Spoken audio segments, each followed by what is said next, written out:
Bonjour à tous, je suis ravi de vous accueillir pour ce nouvel événement 3h18, cette masterclass sur le thème Comment sauver 2025.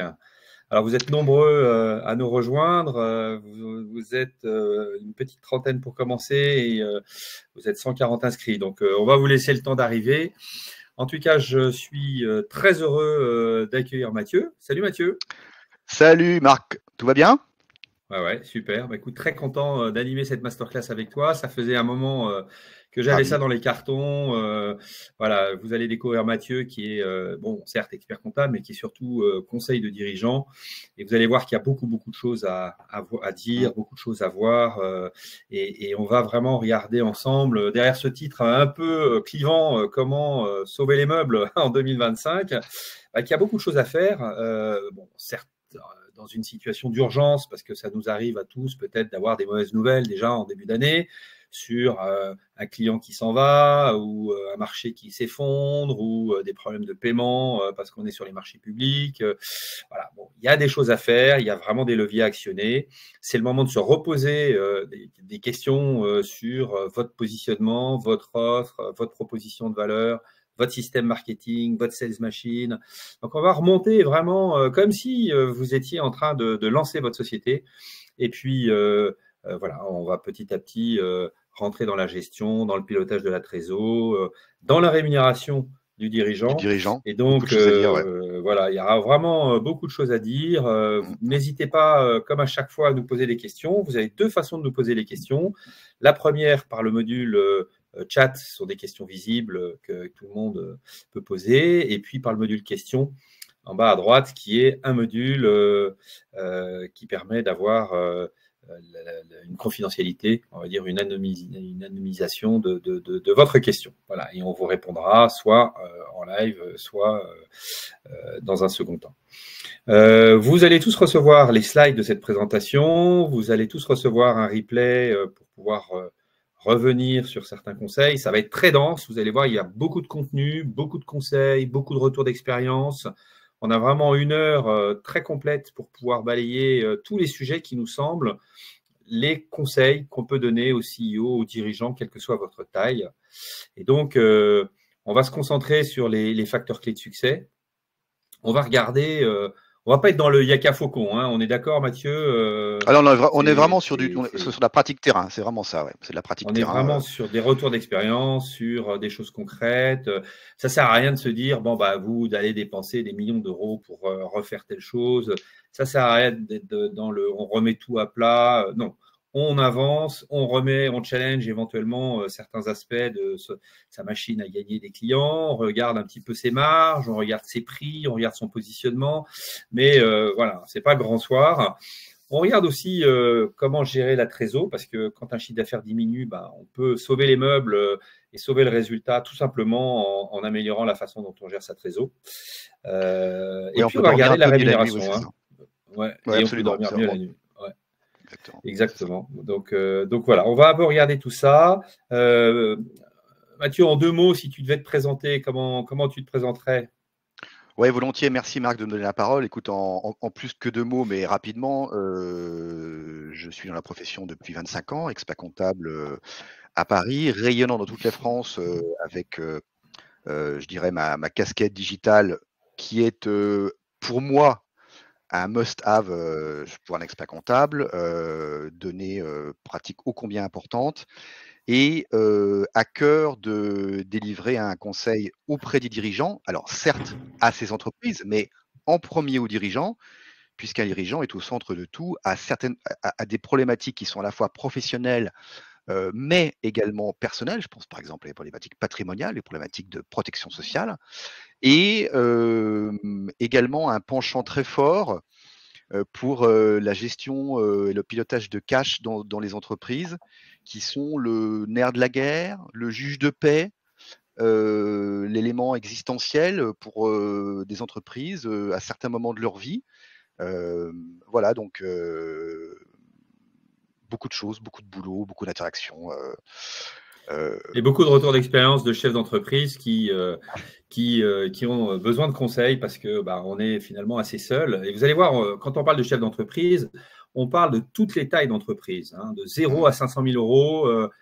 Vous allez avoir des conseils, il y a beaucoup de contenu, on va vous expliquer notre retour d'expérience, qu'est-ce qu'on voit. Moi, je rencontre tous les jours depuis des années des chefs d'entreprise. Donc, je peux vous dire, j'ai pas la science infuse, mais je peux vous dire ce que j'observe. Je peux vous dire quels sont les leviers qu'on peut actionner. Et il y en a. Et la première chose que l'on va voir ensemble, c'est comment repenser son offre. Comment, quand on est dans une situation comme en début 2025, faire en sorte que son système d'acquisition de clients soit plus performant. Alors, la première chose pour rentrer dans le vif du sujet, et j'en profite pour saluer les personnes qui nous disent bonjour, vous êtes beaucoup, vous êtes très nombreux à nous rejoindre aujourd'hui.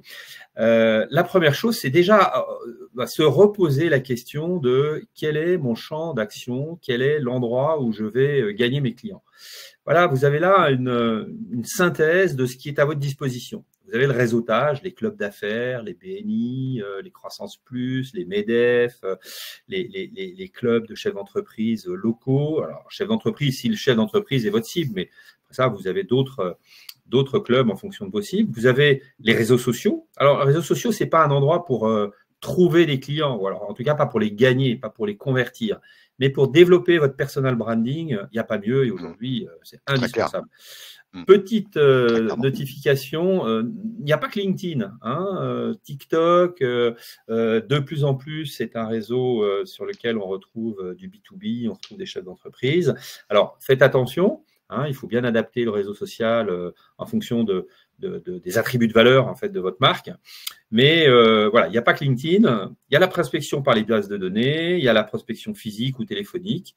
Ça marche encore, si c'est très personnalisé, on va en parler tout à l'heure.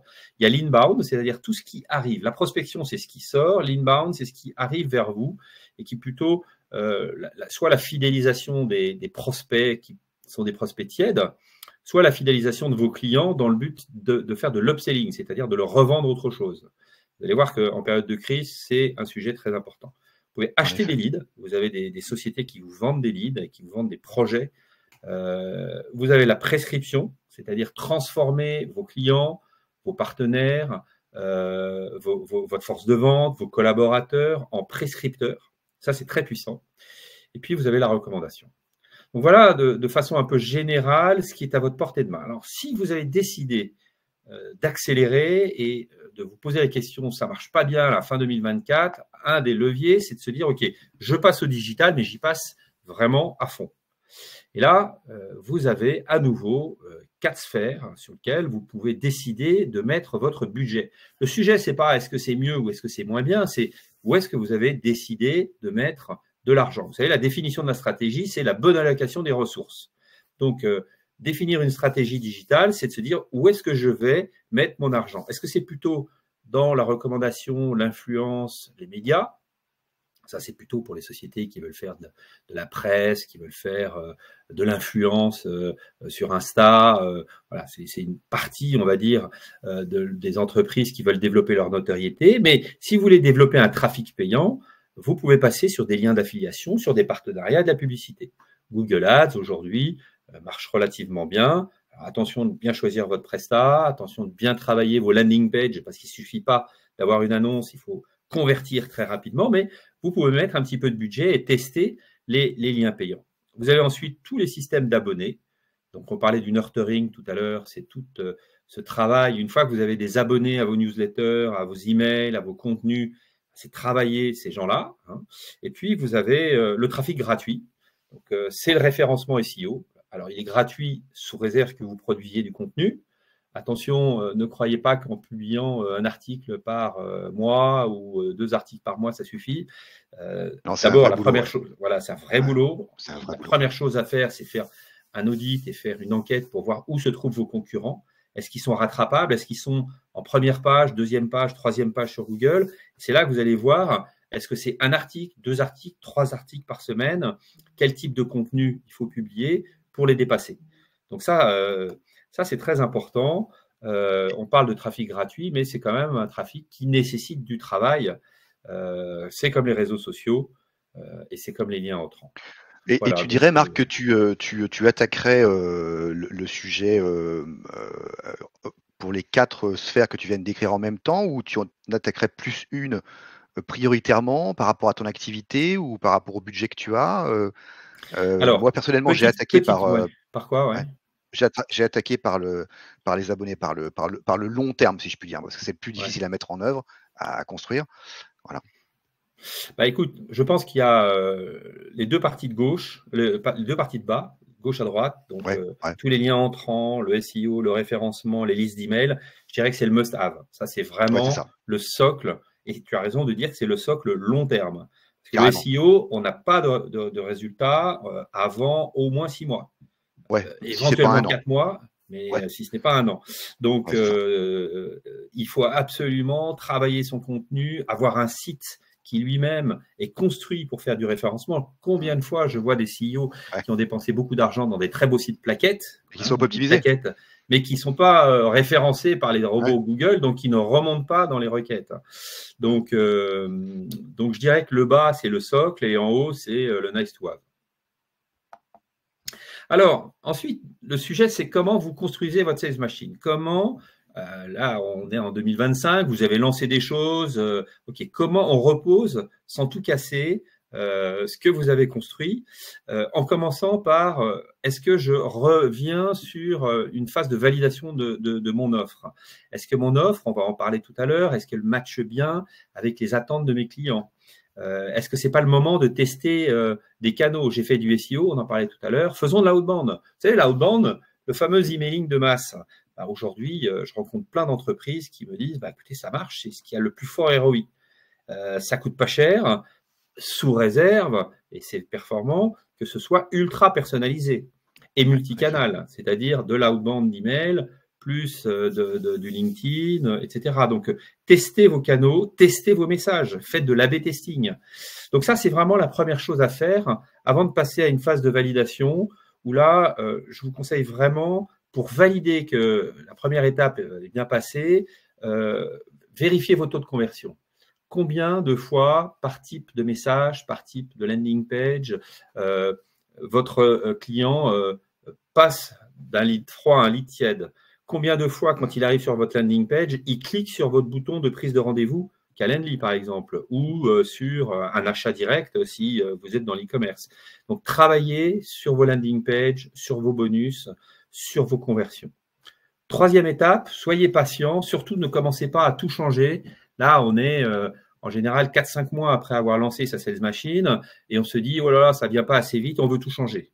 Non, restez concentré, restez focus, ça prend du temps.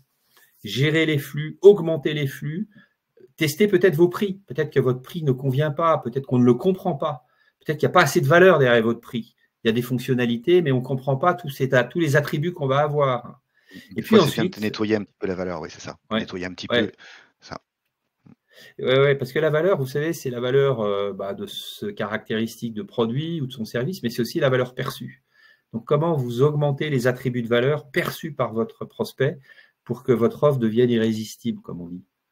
De temps Et en puis temps, il vaut ensuite, mieux avoir une offre qui soit moins, qui ait moins d'items, mais qui soit plus, laser, mais qui corresponde parfaitement aux besoins de son prospect pour pouvoir, augmenter ce que tu disais, en fait.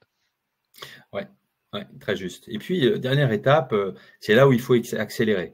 Donc, il faut transformer ces pilotes, ces expérimentations en sales machine.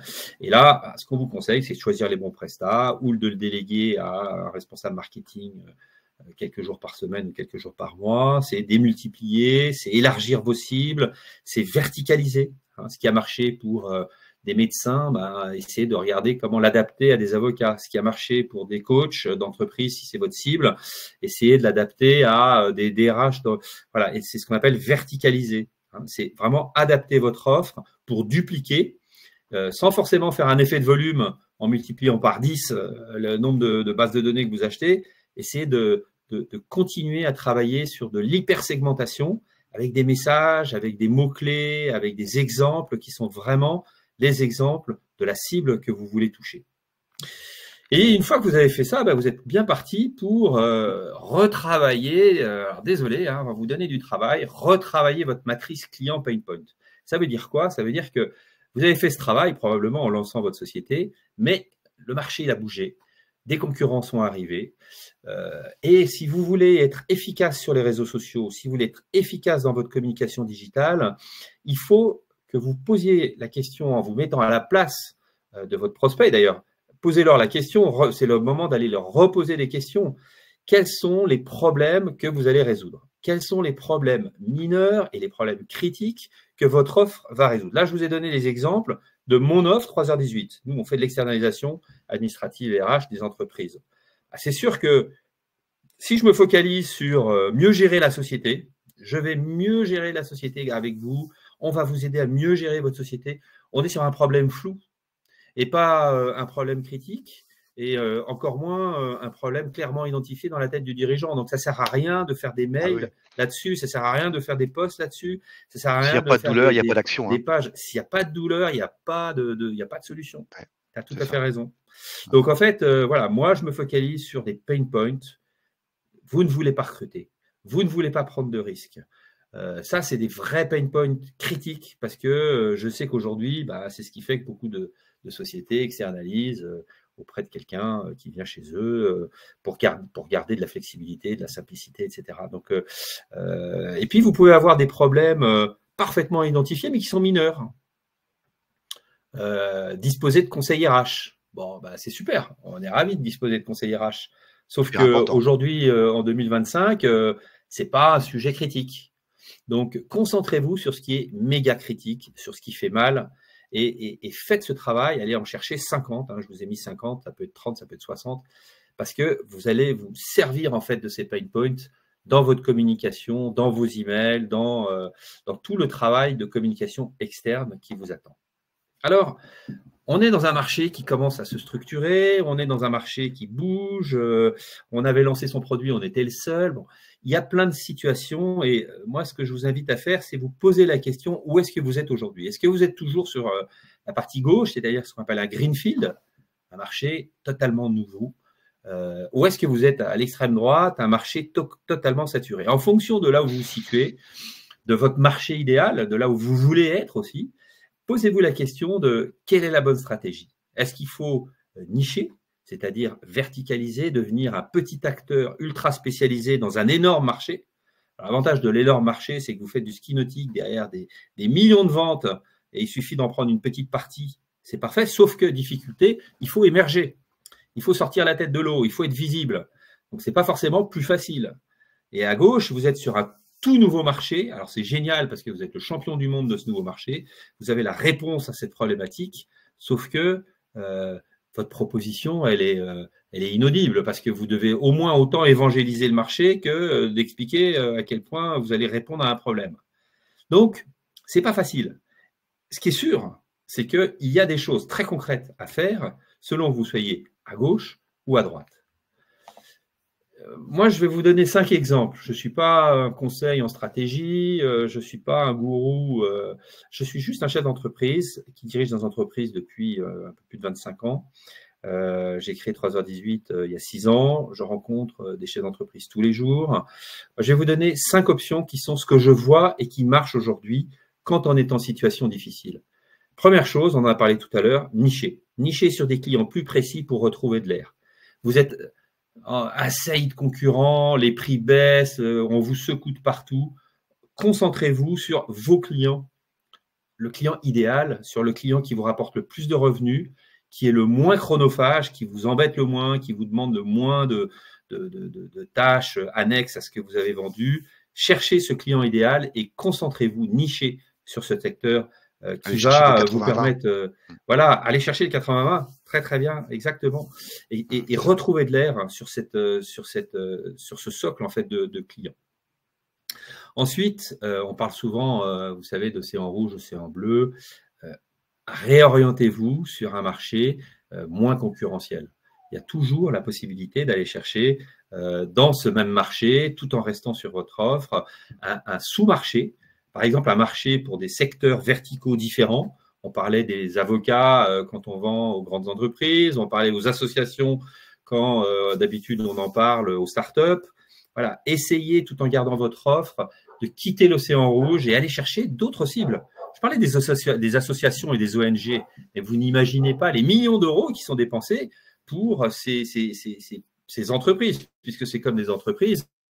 Elles ont besoin d'experts comptables, elles ont besoin d'être coachées, elles ont besoin d'exister sur Internet, elles ont besoin d'avoir un responsable administratif quelques heures par semaine. Elles ont besoin de tous ces services qui sont des services normalement pour les entreprises. Donc, allez sur d'autres marchés, ne restez pas dans l'océan rouge. Ensuite, musclez votre offre.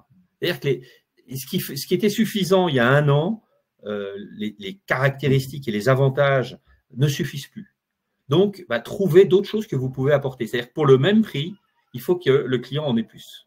Voilà, ça c'est vraiment le message important. Repensez votre compétitivité en garantissant de meilleurs résultats. Donc, en gros, c'est de se dire, dans ma promesse, dans mes bénéfices, qu'est-ce que je vais offrir de plus comme promesse?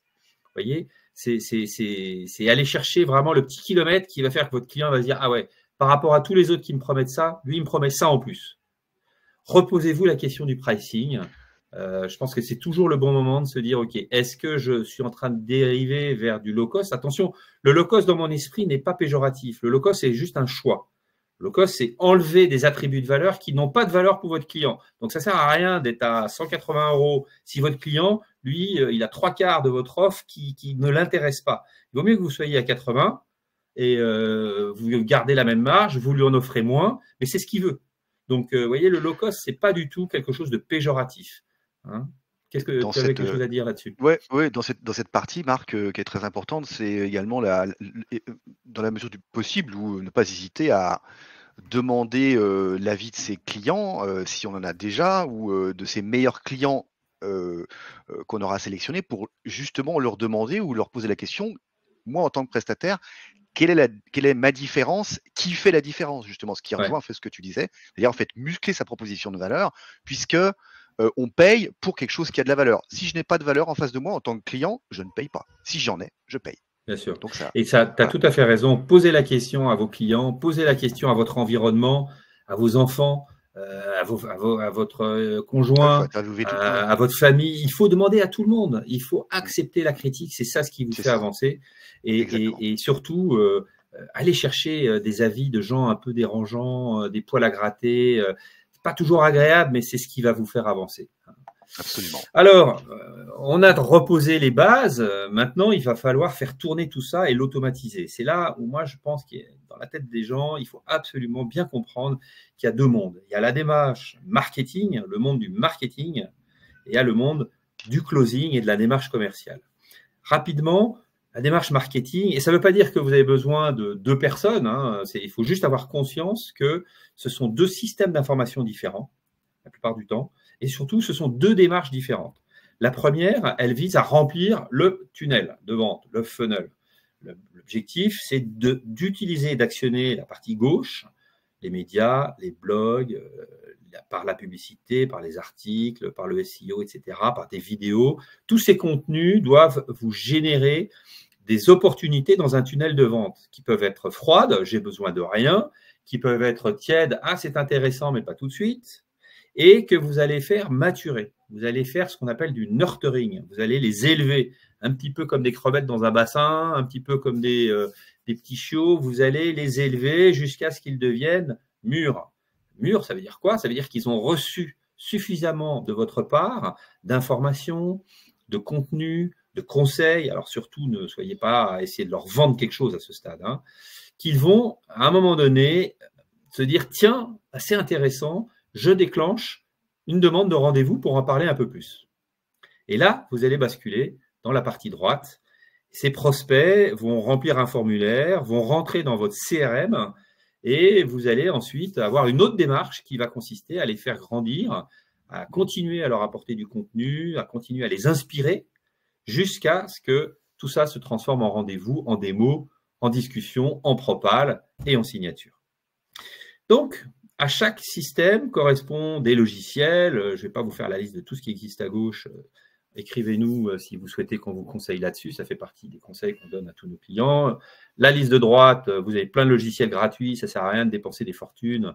Et investissez surtout dans vos processus et dans vos arguments.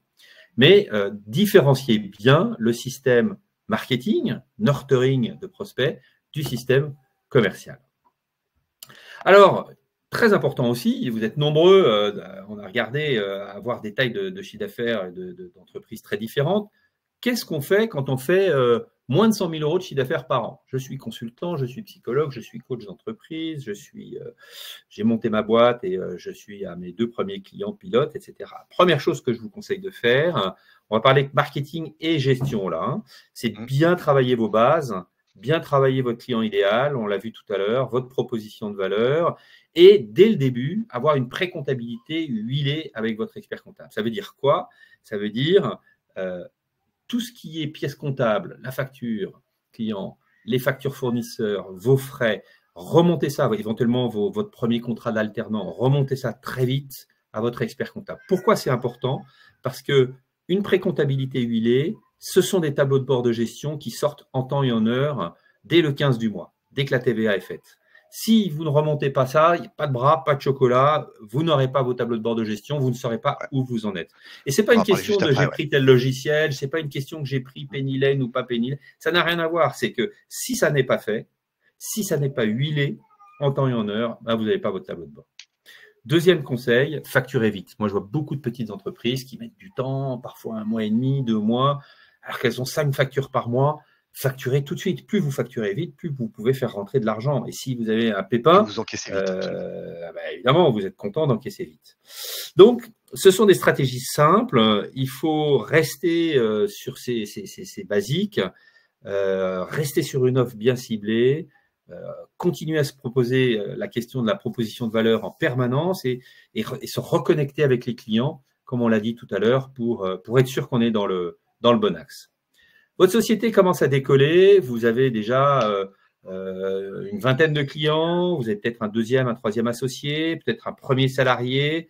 Là, tout de suite, vous devez être sur les impayés, le DSO. Le DSO, c'est le Day Sales Out, c'est un indicateur qui est le nombre de jours de chiffre d'affaires TTC rapporté à vos encaissements. Donc, c'est vraiment essentiel. Combien j'ai d'argent dehors. Donc, ça, c'est essentiel. Il n'y a qu'un indicateur à calculer, c'est celui-là. Donc, soit vous le faites, soit vous demandez à votre expert comptable de le faire, soit vous demandez à votre assistante administrative qui vient une demi-journée par semaine de le faire, mais vous devez absolument connaître ce chiffre. Et puis, moi, ce que je vous conseille à ce stade, surtout en 2025, là, c'est de variabiliser vos dépenses. Ne vous mettez pas des coûts fixes avec des contrats qui va être difficile à déboucler. Voilà, restez bien collé à votre marché. Pivotez, parce que c'est normal de pivoter à ce stade. C'est normal de continuer à chercher son sweet spot, à trouver ses clients idéaux.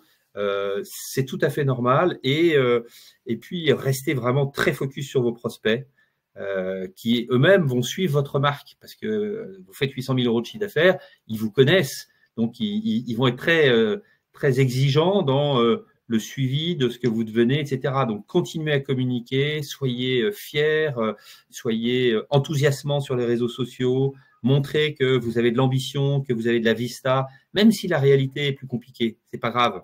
Il faut que vous inspiriez confiance. C'est là où la machine elle est en train de décoller, la fusée, il ne faut pas l'arrêter maintenant. Et puis, vous arrivez à 1 million, 2 millions, 5 millions de chiffre d'affaires, donc là, vous êtes une vraie petite entreprise. Et c'est là que les premiers problèmes d'agilité se posent. Agilité parce que vous recrutez, vous avez mal recruté, vous ne savez pas s'il faut mettre du variable. Tiens, il y a la prime de partage de la valeur.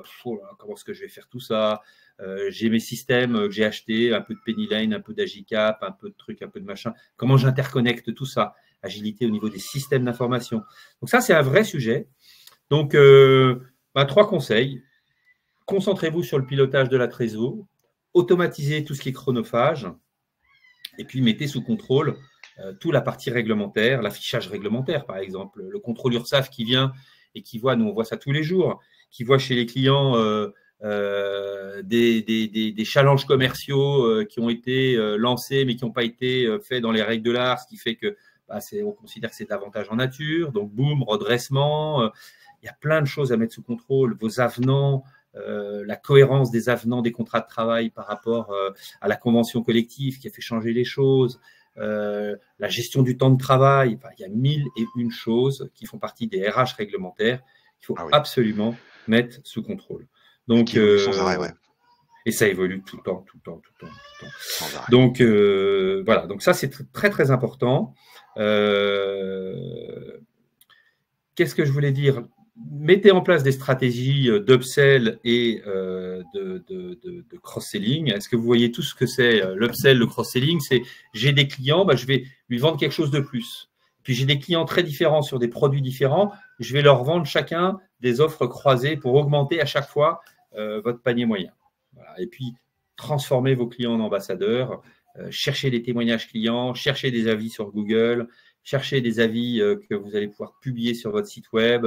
Réunissez vos clients. Voilà. En période de crise, votre actif principal, c'est vos équipes et c'est vos clients. Donc, il faut les sécuriser, il faut les chouchouter, il faut les rassembler, les remercier pour tout ce que vous avez accompli déjà ensemble. Et ensuite, avec vos meilleurs clients qui vont devenir des ambassadeurs, monter petit à petit. Voilà peut-être les conseils que j'aurais envie de donner à des petites entreprises qui sont dans cette phase compliquée en ce moment de remise en cause de leur business model. Est-ce que j'ai la bonne offre? Est-ce que je ne dois pas partir sur un autre marché? Non, restez focus, posez-vous les bonnes questions, on les a vu tout à l'heure, et puis appliquez ces conseils. Alors, on a vu maintenant la partie marketing, commercial, comment à chiffre d'affaires constant, on va être capable de travailler ses marges parce que vous avez reçu les augmentations de vos fournisseurs, vos salariés, vous êtes obligé de les augmenter un petit peu. L'inflation fait que c'est compliqué pour tout le monde, donc vos coûts augmentent et à chiffre d'affaires constant, dans le meilleur des cas, à chiffre d'affaires constant, si vous avez perdu votre meilleur client en début d'année, vous voyez ce qu'il faut faire. Donc là, 5 conseils pour être efficace. D'abord, élargissez votre nombre de prospects. Par de l'attractivité, par des tunnels de vente. Parce que, encore une fois, plus votre pipe sera large, à taux de conversion équivalent, plus vous allez transformer. Donc, vraiment, concentrez-vous sur ce qu'on a dit tout à l'heure, nicher, verticaliser, dupliquer ce qui a marché sur un autre marché et augmenter la taille du pipe. Ensuite, travaillez votre taux de conversion. Alors, votre taux de conversion, ce n'est pas que des landing pages, ce n'est pas que le parcours client. Le taux de conversion, pour signer, ça peut être quoi? Ça peut être le prix. Par exemple, vous pouvez décider que vous allez faire 10% de remise au lieu de 5 en moyenne cette année.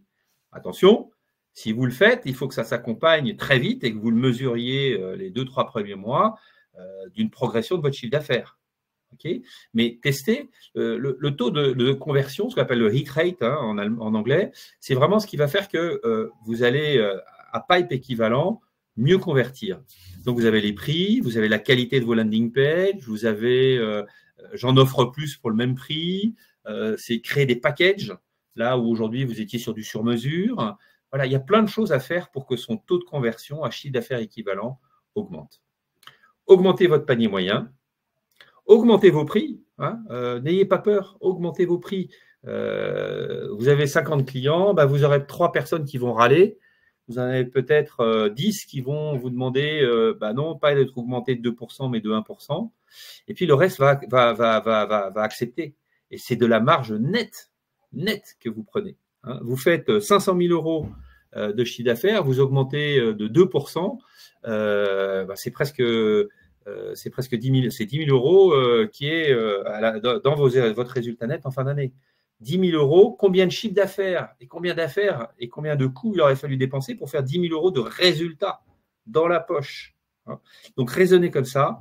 Et encore une fois, gérer les exceptions. Tout le monde ne va pas accepter. Nous, par exemple, chez 3h18, on augmente de temps en temps nos prix. Quand quelqu'un n'accepte pas, on lui dit « OK, on vous augmente exceptionnellement à partir du 1er juillet. » Donc, les 6 premiers mois, on reste sur l'ancien prix. Donc, ce qui est important, c'est d'être dans la dynamique, vous voyez. Et puis, variabilisez vos dépenses. Donc, ne créez pas trop de coûts fixes, ne créez pas trop de coûts informatiques, de coûts marketing que vous ne pouvez pas variabiliser, c'est-à-dire ajuster quand ça va bien, quand ça va moins bien. Donc, pareil dans vos salaires. Transformez vos salaires qui ne sont pas indispensables en prestations pour pouvoir justement rester agile. Et aujourd'hui, on peut trouver beaucoup de supports en prestations qui sont tout à fait d'excellente qualité. Oui, alors avant, on se disait, ouais, je préfère, si je monte ma boîte, avoir les premiers salariés qui sont chez moi. En fait, la culture d'entreprise ne se construit pas uniquement avec des salariés en CDI. on le voit tous les jours, le monde a totalement changé. Avec les nouvelles générations, avec les nouveaux modes de travail, vous avez un engagement, une stabilité qui est au moins aussi bonne, si ce n'est meilleure, avec d'autres formes de contrat de travail. Donc, voilà. En tout cas, posez-vous la question, testez, regardez les devis, regardez un petit peu les profils, puis vous pourrez prendre ensuite des bonnes décisions éclairées. On a fait tout ça, on a retravaillé son offre, on a retravaillé ses canaux d'acquisition, on a repensé à sa stratégie, surtout pour ceux qui sont en forte concurrence. On sait à peu près maintenant quel levier on va actionner pour augmenter sa marge, parce que le chiffre d'affaires, ça va être difficile. OK, qu'est-ce qu'on peut faire maintenant, Mathieu, pour mieux piloter sa trésorerie? Voilà, merci Marc. Tu viens de développer un élément essentiel, toute la stratégie qu'on pouvait mettre en place en 2025. La conséquence d'une bonne stratégie pourrait être d'augmenter la trésorerie, et d'augmenter en fait cette masse importante pour l'entreprise. Il n'en est pas forcément toujours le cas et malheureusement de temps en temps, la trésorerie peut être mauvaise, dégradée ou en dents de scie. Et le dirigeant peut commencer à moins dormir la nuit. Il faut savoir que, bon an, mal an, dans ce pays, on a petit quart de dirigeants qui s'occupent véritablement de suivre leur trésorerie, qui ont mis en place des process importants, suivis pour suivre cet élément essentiel de l'entreprise. Et le reste, qu'est-ce qu'ils font? Eh ben, ils essayent de faire, mais ils font des choses, mais c'est imparfait, c'est pas chaîné, les process sont pas optimisés, etc., etc. Voilà. Ce que fait un dirigeant, enfin en tout cas beaucoup de dirigeants que je connais, qu'est-ce qu'ils font le matin quand ils se lèvent ou rapidement après, quand ils arrivent au boulot? Ils prennent leur téléphone portable et ils regardent leur application bancaire pour voir où ils en sont dans leur trésorerie. Alors, ils ne le font pas forcément tous les jours, mais ils le font très régulièrement à défaut d'autre chose. Alors que s'ils avaient un système qui leur permette de visualiser à l'instant T, à la semaine, au mois qui vient, aux 3 mois qui viennent, une trésorerie de leur entreprise avec une courbe simple en leur disant dans 2 mois, je serai à peu près là. Alors, on n'est pas au centime près, mais si on avait quelque chose qui nous permette, nous dirigeants, d'être plus en sécurité sur cet aspect des choses, ça irait beaucoup mieux. C'est vrai qu'on a tendance à confondre souvent solde de trésor et trésorerie. C'est pas la même chose. Absolument, absolument. Et si on parlait d'une trésorerie, je prends mon application bancaire le matin, je regarde la position à l'instant T de ma trésorerie, c'est très bien, c'est une information qui est flash, mais en soi, ça me sert à me rassurer sur l'instant. Mais qu'est-ce qui va se passer dans une semaine? Qu'est-ce qui va se passer dans un mois? Je vais arriver avec le 15 du mois suivant ou le 15 le trimestre suivant avec mon échéance d'URSSAF qui arrive. Je vais devoir payer mes charges sociales. Je vais devoir décaler tel client, plutôt tel client me dit je suis un peu en souci, je pourrais te payer dans 15 jours. Qu'est-ce qui va se passer sur ma courbe? Donc, le dirigeant, il a une charge mentale importante quand il n'est pas équipé d'un suivi de trésorerie digne de ce nom. C'est qu'il est sans arrêt quand ça va bien et ou fortiori quand ça va pas très bien, sans arrêt en train d'imaginer comment pourrait se comporter sa trésorerie sur la période qui le stresse le plus, sur la période du mois ou peut-être même de la quinzaine. Et globalement, il est désemparé parce que, encore une fois, il pilote au doigt mouillé. Et j'en profite pour dire qu'il y en a 2 questions qui remontent, qui sont les mêmes. Est-ce qu'on a des noms d'outils? On va vous en donner tout à l'heure. Bien sûr, bien sûr. On ne va pas se focaliser sur les outils. Ouais. Il y a des outils gratuits qu'on utilise, il y a des outils payants, il y a de l'Excel bien câblé qui fait le job. Ce qui est important dans ce que tu dis, je trouve, c'est en fait, on passe son temps à faire des hypothèses quand on est chef d'entreprise. Notre métier, c'est de se dire, OK, et qu'est-ce qui se passerait là si je recrutais? Et qu'est-ce qui se passerait là si je baisse mes prix de 5%? Et qu'est-ce qui se passe si mon meilleur client qui fait 20% de ma marge, je le perds là au mois de juin? Et donc, et qu'est-ce qui se passerait? C'est exactement ce que Mathieu est en train d'expliquer. C'est, on va vous le modéliser. Vous le perdez en juin. La dernière facture est envoyée le 30 juin. Vous l'encaissez le 30 août. Ben voilà ce qui va vous Ce qui se passe rester après. comme trésor et est-ce que ça passe? Est-ce que vous arrivez à passer? Donc, pareil pour un investissement, pareil pour un achat de logiciel, pareil pour un recrutement. Donc, ça sert à ça, en fait. Hein. Ça sert à… Il y a une fonction qui devrait s'appeler et qu'est-ce qui se passerait si? C'est un peu ça. Autrement, une touche, alors, bien sûr, c'est évidemment pas ça, mais je réduis très fortement en fait mon propos. Hein. Si on avait une touche en tant que dirigeant pour décharger justement sa charge mentale sur cette question-là, je pense que cette touche serait très vite usée parce qu'elle servirait à chaque seconde de la vie du dirigeant. Donc, pour vous décrire un peu plus précisément comment est-ce qu'on fait, nous, experts comptables, pour mettre en place du suivi et du pilotage de cash dans les entreprises, il faut savoir que c'est une aventure qui est collégiale, qui est collaborative. Et ça, je vais vous l'expliquer juste derrière. Voilà. Alors, pour envisager de piloter sa trésorerie en 2025 sereinement et concrètement, qu'est-ce qu'il faut faire en premier lieu? Il faut accepter que son entreprise soit scannée au sens du digital. Pourquoi? Parce que quand on dit réaliser un audit de digitalisation et sécuriser l'input comptable, on parle bien de données. C'est-à-dire que pour arriver à avoir une donnée de trésorerie qui soit fiable, puisqu'on parle une donnée de trésorerie qui n'est pas fiable, ça ne sert à rien. Si vous avez à l'entrée du tuyau une donnée qui est de bonne qualité, vous aurez évidemment à la sortie du tuyau, après évidemment un traitement, une data de bonne qualité, fraîche et décisionnelle. C'est fondamental. Pour comprendre cette mise en place, il faut pouvoir qualifier, traiter correctement ce qu'on appelle la pré-comptabilité. Et 3h18 en est un des spécialistes. C'est de sécuriser l'input comptable. Alors, on le fait de plusieurs façons. Mais globalement, le digital, c'est-à-dire en fait la mécanique de traitement, qui est un logiciel comme Penny Lane, comme Time, etc. On ne va pas rentrer dans le détail des outils, nous permettent de faire une chose, c'est de mettre tout le monde autour de la table et de dire, ou de processer plutôt, les inputs comptables. Qu'est-ce que c'est que les inputs comptables? Basiquement, c'est quoi? C'est la vente avec bien sûr sa date d'échéance, puisque vous ne pouvez pas piloter de trésorerie si vous n'avez pas de date d'échéance. Si vous ne savez pas quand est-ce que votre client va vous payer, ça ne sert absolument à rien d'aller plus loin. Donc, une date d'échéance client, une facture fournisseur avec une date d'échéance paiement fournisseur, et bien sûr les flux bancaires qui vont être remontés. Toutes ces données vont être remontées pas en automatique. Il ne faut pas croire que c'est de l'automatique. Le digital permet en revanche de fluidifier, de faciliter la remontée de tous ces inputs en compta, et c'est grâce à ça, grâce aux outils, donc à la digite, à la culture digite, à ce choc de digitalisation qu'on met en place chez notre nouveau client, et grâce, je dirais, à l'esprit, au mindset qui change, qui consiste à dire, pour que moi, dirigeant, j'ai une trésorerie de bonne qualité, il faut que je change ma façon de faire, et il faut que je mette des gens autour de la table, eh ben, les choses changent totalement. Donc, c'est qui? C'est un expert comptable qui est sensibilisé aux questions de trésorerie.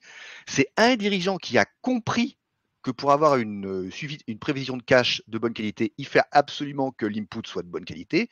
Et il faut, troisième élément, la troisième roue du carrosse, si je puis dire, ou le troisième pied du tabouret, une pré-comptabilité de bonne qualité, à savoir quelqu'un qui va globalement mettre les choses à la machine. Tout simplement. Si vous n'avez pas cet esprit, ces outils, ces gens qui se mettent autour de la table, vous aurez un suivi de trésorerie qui sera bof.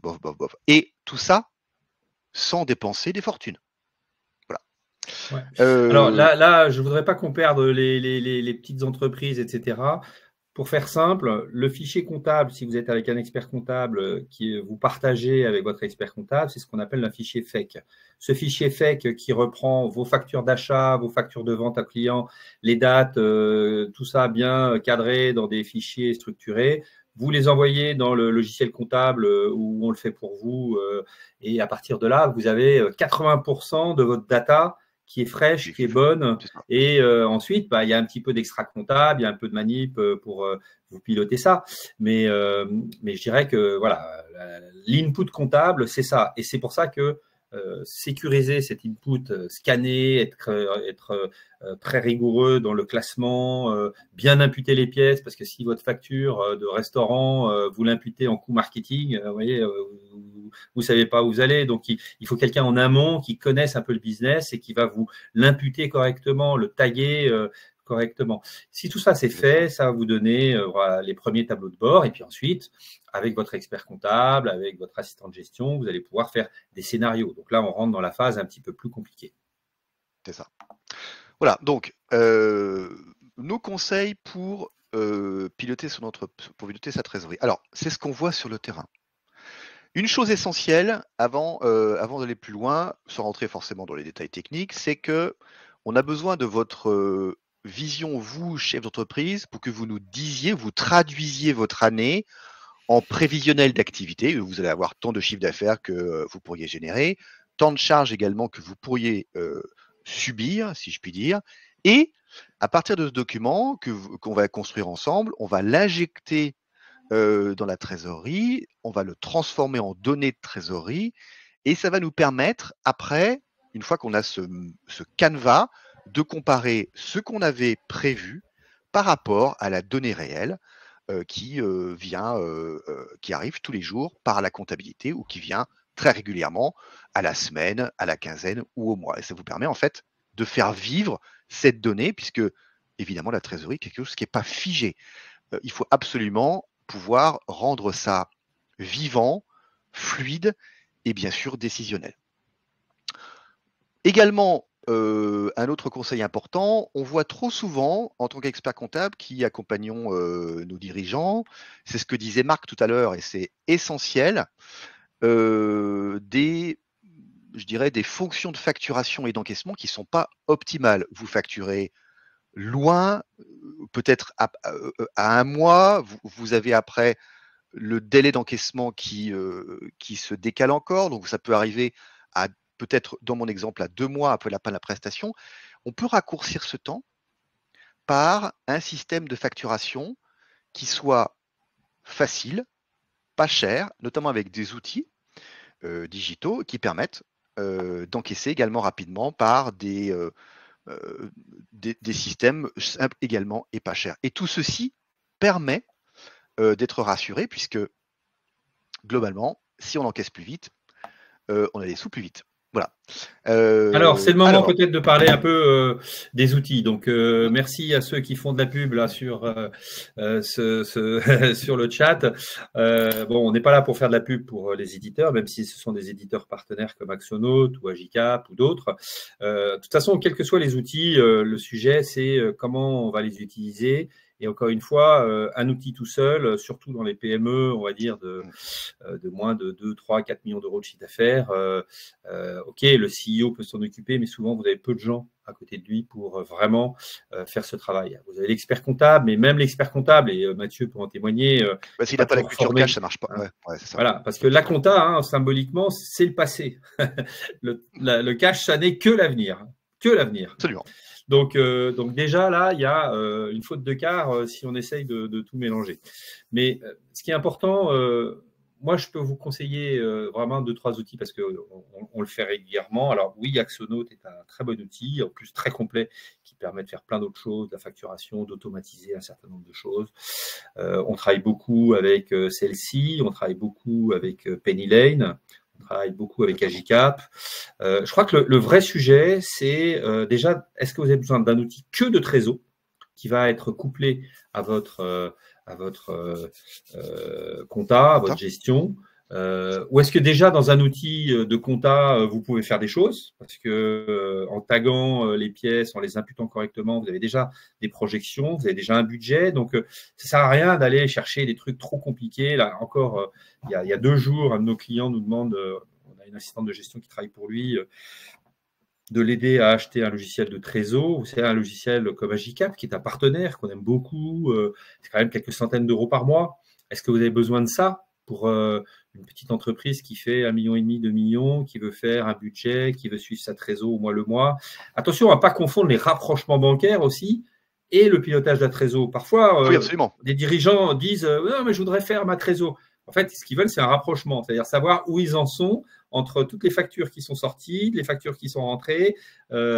C'est un solde de banque un peu amélioré. Donc peut-être que ça suffit, vous voyez. Et parfois, un tableau Excel plus un bon logiciel de rapprochement bancaire qu'on trouve dans les outils de pré-compta ou dans des outils comme Axonote ou autres, ça peut suffire. Donc, je crois que le sujet, c'est de quoi avez-vous besoin en priorité? Quelle est la taille de votre entreprise? Est-ce que vous êtes plutôt sur quelque chose de gratuit, quelque chose entre 50 et 70 euros par mois, ou est-ce que vous êtes prêt à mettre 300, 400 euros par mois? Dans ce cas-là, pourquoi? Quoi qu'il en soit, quand vous travaillez avec 3h18, on vous fait un diagnostic, on passe en revue tous ces outils et on vous conseille.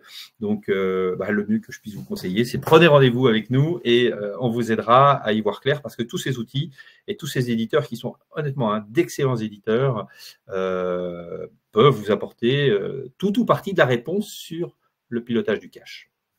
C'est ça en fait, le pilotage du cash, c'est un sujet dans l'entreprise qui mobilise le dirigeant tous les jours, dont il n'a pas forcément le temps de s'occuper, qui peut déléguer en partie, pas toujours. Donc c'est pour ça qu'on a besoin d'outils qui soient au centre de tout, qui puissent interconnecter les gens et les systèmes. Mais c'est encore une fois le besoin qui est fondamental. Voilà. Alors, on va rentrer dans un cas client. Raconte-nous un petit peu ce qui s'est passé avec ce client. Ouais, alors bon, c'est pas compliqué. C'est un client que j'ai rencontré il y a à peu près 2 mois et qui me disait les choses suivantes, qui me disait, écoutez, moi j'ai une activité de conseil, je suis architecte d'intérieur, j'ai 2 boîtes, je gère 7 salariés, j'ai une asymétrie en fait entre mes charges et mes produits, j'ai des problèmes de temps en temps d'encaissement, ça se décale. Globalement, je dors pas très bien la nuit. Et jusqu'à aujourd'hui, j'avais une de mes assistantes qui me préparait ce que disait tout à l'heure Marc, les relevés bancaires. Et puis, je gérais un petit peu ma trésorerie sur Excel quand je pouvais. Et voilà. Bon, le fait est que j'y arrivais plus ou moins, que j'y faisais pas pendant une semaine et que je dépensais de l'énergie et du temps pour, au final, ne pas être rassuré sur justement le fait de passer le mois ou de ne pas avoir de soucis avec un appel banquier. Donc, il me dit, écoutez, monsieur Bourdois, moi j'en ai marre, c'est pas que je ne veux plus m'occuper de ça, mais je veux absolument changer mon fusil d'épaule, je veux changer ma façon de travailler. Je mets aujourd'hui autour de la table quelqu'un qui puisse m'aider à être plus serein sur cette partie-là. Qu'est-ce qu'on a fait? Tout simplement, on a fait 2 choses. On est arrivé dans l'entreprise, on a regardé la façon dont il était organisé administrativement parlant. On a écrit un process de digitalisation simple qui prend telle facture, qui met dans le logiciel à telle période, etc. Moi, j'ai besoin, en tant qu'expert comptable, de cette donnée. Donc, on a fait, entre guillemets, un audit de digitalisation. On l'a aidé, parallèlement à ça, à réorganiser son système de facturation parce qu'il me facturait encore ses factures sur Word. Entre nous, la facturation sur Word, c'est interdit, c'est fini. Vous avez la problématique en fait de la validation de la validation, la véracité fiscale de la facture. En 2025, il faut oublier. Il faut passer à un système qui vous permet d'assurer la traçabilité de la facture, son incrémentation de numéros, etc., etc. Je ferme la parenthèse. Et donc, ce qu'on a mis en place, c'est que une fois qu'on a fait cet outil d'utilisation, on a pris un outil, on a plugué. Alors, il n'avait jamais vu ça. On a plugué ses banques, c'est la BNP, on a plugué ses banques direct, en live, dans ses bureaux, à la compta. Les flux étaient remontés en direct, allez, je dirais 6 ou 7 minutes après. Et une fois qu'on a fait ça, l'après-midi, on a travaillé sur ce qu'on disait tout à l'heure, sur sa prévision de business en 2025, sur 6 mois, encaissement mois 1, mois 2, mois 3, décaissement de toutes les charges. On avait donc un modèle de comportement de la courbe de trésorerie sur les 6 mois qui viennent. On a implémenté ça dans l'outil. On a eu une courbe de trésorerie prévisionnelle qui s'est dessinée. Et on a commencé, dès le lendemain, puisque c'était opérationnel, à alimenter la compta en pièces comptables, achat-vente, plutôt pour le côté achat parce que les ventes provenaient de 2024, il n'avait pas encore facturé au 15 janvier, les éléments bancaires qui remontaient également, et grâce à la technologie, à nos paramétrages et notre suivi, la courbe de trésorerie a commencé tout doucement à vivre. Voilà. Et ce qui était essentiel, dans tout ça, c'est outre, bien sûr, le fait de mettre en place ce système pour être plus tranquille en tant que dirigeant, c'est que le dirigeant, à un moment donné, il prend le pouvoir sur ses données. Et ça n'a pas de prix. C'est que, le dirigeant comprend que, globalement, il passe en mode joueur, si je puis dire. C'est qu'avant, il était stressé. Aujourd'hui, il se rend compte que, en réalité, c'est pas si difficile que ça a même été assez rapide et assez facile. Qu'on l'a pas fait bosser beaucoup, que nous, en fait, on a pris, bien sûr, notre part au job, et que, à partir du moment où il a accès, puisqu'on lui donne accès à ce prévisionnel de trésorerie, sur lequel il peut jouer. Par exemple, je prends la colonne de février 2025. On avait prévu 30 000 € d'encaissement de chiffre d'affaires. Il s'est dit, oula, c'est pas 30 000, ça sera en février 25 et je vais reporter les 5 000 sur mars. Il voit tout de suite l'effet sur la courbe de trésor, immédiatement. Bien sûr. Et c'est ça qui est génial, c'est ça qui est essentiel, c'est ça qui fait dormir le dirigeant la nuit. C'est qu'il prend en main ses données. Il prend en main sa gestion. Et du coup, il peut décider de décaler un projet, il peut décider de relancer un client et lui dire il me faut absolument le règlement tel mois et pas tel autre. Il sait comment agir en fait, parce qu'il n'y a rien de plus stressant que de ne pas savoir quoi faire en fait. Exactement. Le dirigeant prend le pouvoir sur sa trésor et parce qu'il prend le pouvoir, il dort tranquille. Malheureusement, essentiel. Il faut qu'on accélère un petit peu, Mathieu, je suis désolé. Très bien. On va passer à la dernière partie. Une fois qu'on a mis en place tout ça sur 2025, comment tu peux aider, comment on peut aider finalement les chefs d'entreprise à optimiser leur rémunération et quels sont les leviers sur lesquels on peut travailler. Donc, il faut essayer de le traiter en 3 minutes, 4 minutes. On y va. Alors, pour faire avancer les slides. On y va, c'est parti. Alors, traiter les deux éléments essentiels dont vous avez besoin pour comprendre les choses quand il s'agit d'optimiser sa rémunération de dirigeant, il faut comprendre que vous n'optimisez pas qu'une rémunération brute, je vais aller directement au slide pour vous montrer la chose, et que vous n'optimisez pas votre rémunération en tant que dirigeant sur une seule année. Pourquoi? Parce que ça ne s'envisage pas, on va le voir, que sur une année. Pourquoi? Parce que si vous envisagiez l'optimisation de votre rémunération sur une seule année, notamment par l'arbitrage entre une rémunération et éventuellement un dividende, c'est regardé par un prisme qui est insuffisant et surtout parce qu'une année, vous allez optimiser en fonction notamment de la fiscalité.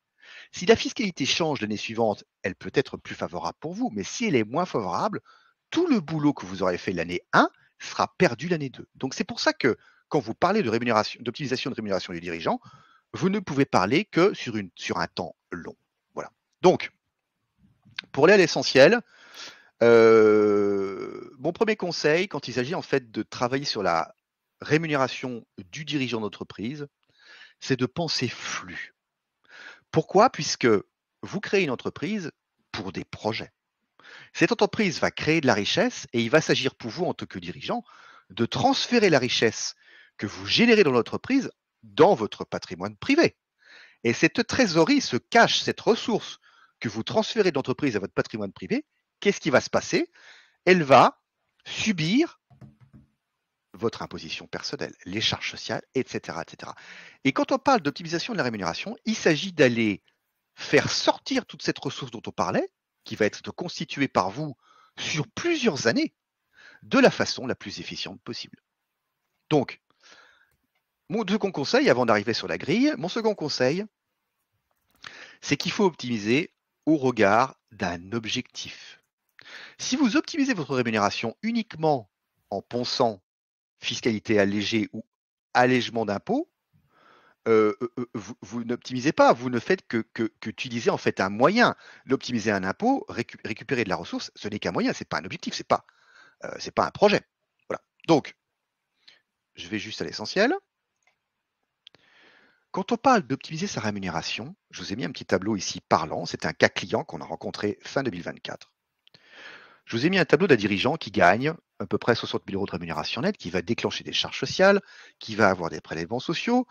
Sa société va générer, puisqu'elle gagne de l'argent, elle crée de la richesse, de l'impôt société et elle va avoir un résultat net. Ce résultat net qui va varier bien sûr en fonction de vos choix de gestion. Et tout ça, rémunération nette, charge sociale, impôt société, résultat net, qu'est-ce que c'est? C'est une ressource. Si vous ne vous rémunériez pas, la ressource en bas aurait augmenté puisque vous n'avez pas pris de rémunération. Ça n'a absolument aucun sens ce que je te dis, mais c'est la réalité. Si votre entreprise, en fait, dégageait à la fin de l'année une ressource de résultat net, c'est ce résultat net que vous pourriez optimiser soit en dividende et en rémunération. Je ne vais pas plus loin, je vous dis simplement que quand on pense optimisation rémunération, on vient optimiser une ressource largement supérieure à ce qu'on touche dans sa poche. Voilà. Donc, attention, je vous donne un seul ordre d'idée par rapport à cet exemple.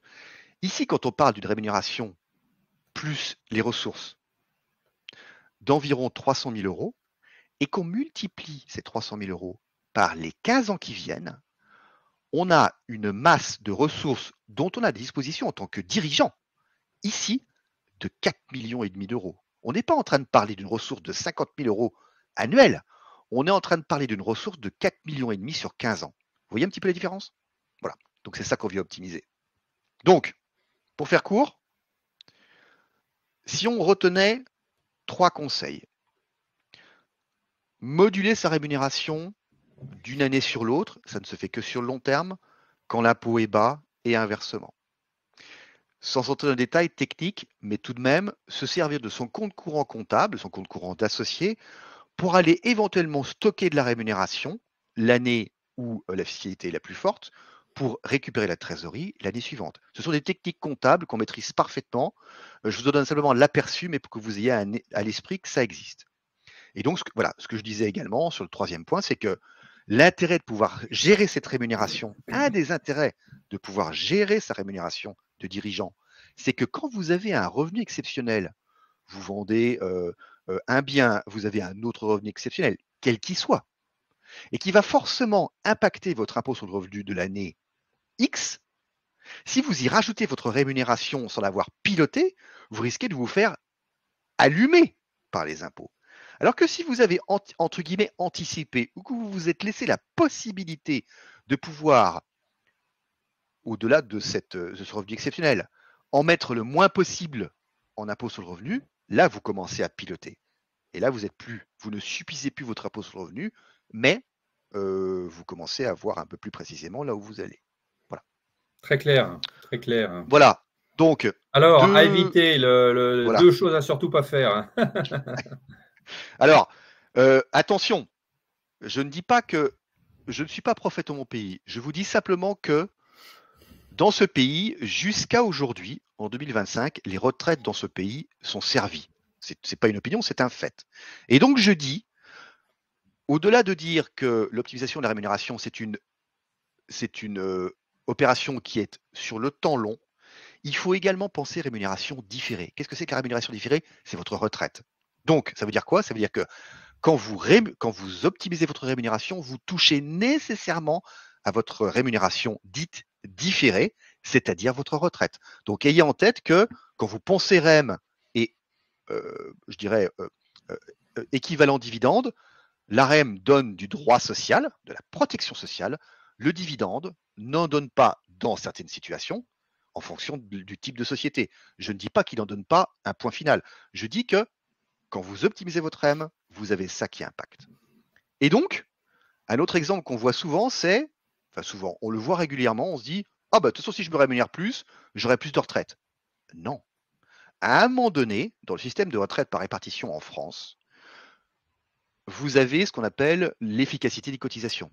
Il faut savoir que l'efficacité de vos cotisations retraite est maximale quand votre rémunération brute annuelle est environ au plafond de la sécurité sociale, aux environs de 40 000 euros, 45 000 euros annuels, brut. Au-delà, l'efficacité de vos cotisations de retraite diminue. Donc, il faut avoir en tête cet élément. Voilà. Très important, tu as raison Très de préciser important. ça. Ouais. Très, très important. Très bien. Alors, pour terminer, un cas concret, tu peux peut-être nous donner rapidement, parce que ça revient à ce Ouais, que tu disais tout à c'est l'heure. hyper rapide. En fait, c'est ce que je disais en fait sur mon propos juste avant. Il faut penser à une chose quand vous optimisez votre rémunération, c'est la vision long terme, c'est-à-dire sur évidemment plusieurs années. Pourquoi? Parce que les effets de l'impôt sont ceux qu'on connaît, et donc pour optimiser une masse globale de ressources, je vous renvoie à ce que je vous disais tout à l'heure sur la masse des 300 000 euros, vous ne pouvez pas vous contenter de travailler ça sur une année. Voilà. Donc, quelques exemples. On vous a fait une rapide hypothèse sur 25 ans. Alors, on aurait pu prendre 10 ans, 15 ans. 25 ans, c'est très parlant, avec 3 niveaux de ressources globales. Si vous avez une ressource globale annuelle de 70K, on pourrait espérer un gain total d'environ 130K. Et après, bien sûr, c'est crescendo. 300 000 euros par an, on peut aller jusqu'à 1 million, 1,2 million sur 25 ans. Je ne vais pas plus loin. Globalement, on est capable, en tant qu'expert comptable, d'aller optimiser votre enveloppe globale de ressources d'environ 10 à 15%. Voilà. Donc, C'est pas négligeable. C'est pas c'est pas négligeable. négligeable. On termine sur une petite présentation de ta part et de ton cabinet, Mathieu, si tu veux bien. Oui, en quelques secondes. Je vais vous raconter une histoire en quelques secondes. J'ai créé mon premier cabinet d'expertise comptable il y a une quinzaine d'années. Et j'ai pris la décision à un moment donné en fait de le revendre puisque le métier tel que je l'exerçais n'apportait, je le voyais bien en fait dans les yeux de mes clients, plus suffisamment de valeur. C'est pas globalement, ils attendaient de la compta, c'est normal, c'est le code de commerce qui leur impose ça. Mais ils avaient besoin d'autre chose. Ils avaient besoin de deux choses et essentiellement d'une chose, c'est qu'on les conseille en tant que dirigeant, qu'on aille sur cette partie qui est trop souvent oubliée, qui est d'aller aider le dirigeant en tant qu'entrepreneur, de passer d'un point A à un point B, qui est son plan d'entreprise, qui est carrément son plan de vie. Et donc, pour l'aider à faire ça, on a développé cette mission de conseil global permanent, telle que je viens de vous en expliquer une partie avec l'optimisation de la rémunération des dirigeants, qui consiste à prendre la situation actuelle du client, d'envisager en fait cette ressource globale telle que je vous l'ai décrivée tout à l'heure, et de lui dire, ou plutôt d'aller l'aider à récupérer de la ressource complémentaire pour l'aider justement à passer d'une situation A à une situation B. Monsieur l'expert comptable, aidez-moi à développer ma boîte et à l'amener à ça dans 10 ans, dans 15 ans. Nous, ce qu'on fait, c'est qu'on est un GPS, on est un copilote, un espèce de chef d'orchestre, et on va aller optimiser toute cette ressource Super. pour servir ces projets pro et perso. Voilà. Moi, je connais beaucoup d'entrepreneurs qui d'abord sont ravis et puis d'autres qui seraient ravis de faire ta connaissance, et vous aurez toutes les coordonnées de Mathieu pour pouvoir rentrer en contact avec lui. Vous l'avez compris, 3h18, notre métier, c'est d'externaliser les fonctions support et d'aider les chefs d'entreprise qui sont mal accompagnés, mal aidés, qui n'ont pas les moyens de recruter quelqu'un à plein temps, de disposer du bon professionnel, quelques heures, quelques journées par semaine, en fonction de leurs besoins. On atteint presque 1000 clients, on a un réseau de 300 intervenants, RH, admin, gestion, partout en France, et on travaille beaucoup avec les experts comptables qui nous recommandent chez leurs clients. Très important, très important. On travaille avec 3h18 chez Golden Gate et c'est un support qui est essentiel puisqu'en cabinet, on n'a pas forcément la ressource en interne pour faire tout ce travail, pas que l'après-compta, parce que 3h18 fait bien d'autres choses, mais un élément essentiel du dispositif pour piloter la trésorerie notamment, c'est justement de s'appuyer sur des partenaires comme 3h18. Essentiel. Merci Mathieu. C'est la petite séquence pub. Ça me touche beaucoup. C'était pas prévu dans notre programme, mais ça me fait très plaisir. Merci en tous les cas. Voilà. Écoutez, vous avez été super nombreux à assister à ce webinaire, à cette masterclass. Merci à tous. C'était vraiment très intéressant. Malheureusement, on a des questions, tu crois, Marc? Non, je les ai traités au fil de l'eau. Okay, pas super. Forcément sous forme de réponse, mais du coup, toutes les questions qui sont remontées ont été traitées. Encore une fois, vous allez recevoir l'ensemble de cette présentation. Vous allez recevoir la vidéo et vous aurez évidemment nos coordonnées si vous voulez poursuivre les échanges.